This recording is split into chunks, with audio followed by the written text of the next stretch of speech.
उज्जैन के रामघाट की तस्वीरों से आप खुद समझ जाएंगे। रविवार को रामघाट पर शिप्रा नदी का जलस्तर अचानक बढ़ गया। पार्किंग में खड़ी गाड़ियां बहने लगी और देखते ही देखते वहां पर एक तरह से कहा जाए तो हड़कंप मच गया कि आखिर ये पानी कहां से आ गया। और समय रहते यदि श्रद्धालु वहां पर नहीं सचेत होते तो बड़ी घटना को आप अपने सामने देखते। ईश्वर की कृपा रही, महाकाल की कृपा इसलिए कहा जाएगा क्योंकि उज्जैन की हम बात कर रहे हैं, लेकिन वो घटना टल गई।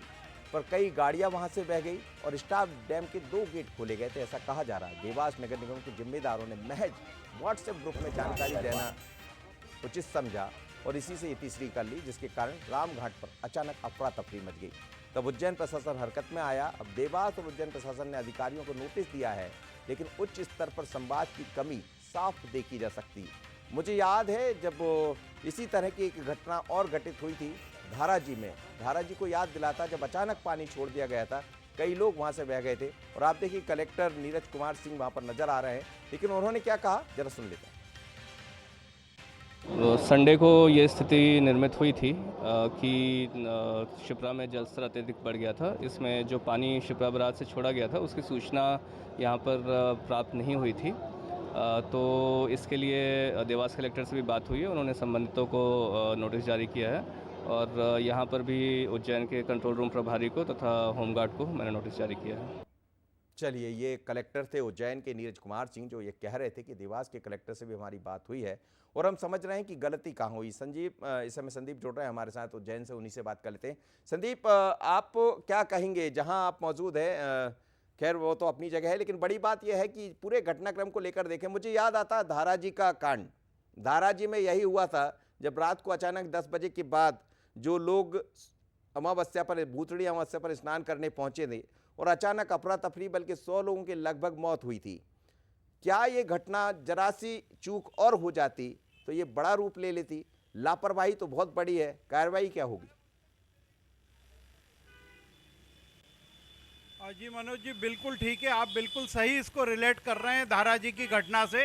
निश्चित तौर पे ये घटना उसी तरीके की थी, कम्युनिकेशन गैप जैसा धारा जी की घटना में हुआ था। फ़र्क इतना है कि यहाँ बाबा महाकाल ने लाज रखी और साथ ही साथ धन्यवाद देना होगा उन तैराकों को, उन एसडीआरएफ, उन होमगार्ड के जवानों को जो उस वक्त शिप्रा नदी के रामघाट पे ड्यूटी पे थे।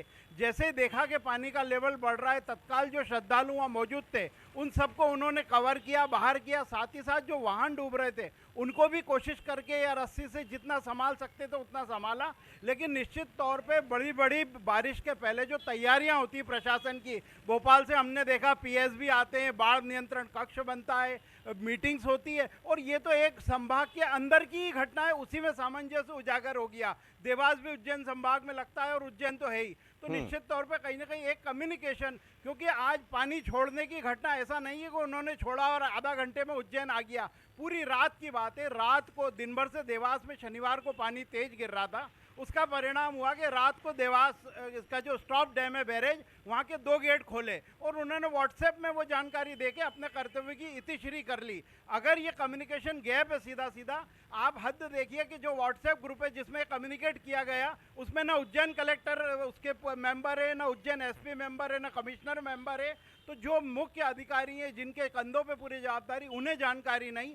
आखिर पानी पूरी रात ट्रेवल करके अगले दिन दोपहर में जाके ये स्थिति बनी। नहीं, लेकिन एक बड़ी बात होती है संदीप, एक कम्युनिकेशन गैप भी है, लेकिन मॉनिटरिंग एक बहुत बड़ी बात होती है। कम्युनिकेशन गैप तो बहुत नजर आ ही रहा है इसमें, लेकिन रात को जब पानी छोड़ा जाता है, पूरी रात पानी चलता है, फिर वो पहुंच जाता है और आप देखिए उसके बाद कहीं से कोई खबर नहीं लगती।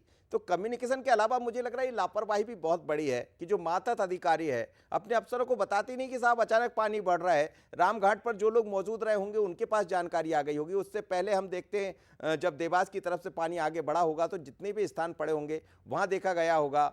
जो शनि भगवान का मंदिर है उस घाट पर त्रिवेणी में देखा गया होगा, तो किसी को सूचना हाथ नहीं लगी। ये तो मुझे लगता है बड़ी लापरवाही भी है। तो क्या आपको लग रहा है कि क्योंकि मुख्यमंत्री खुद इसको मॉनिटरिंग कर रहे हैं, मुझे जानकारी में है, तो क्या गाज भी गिरेगी कुछ लोगों पर?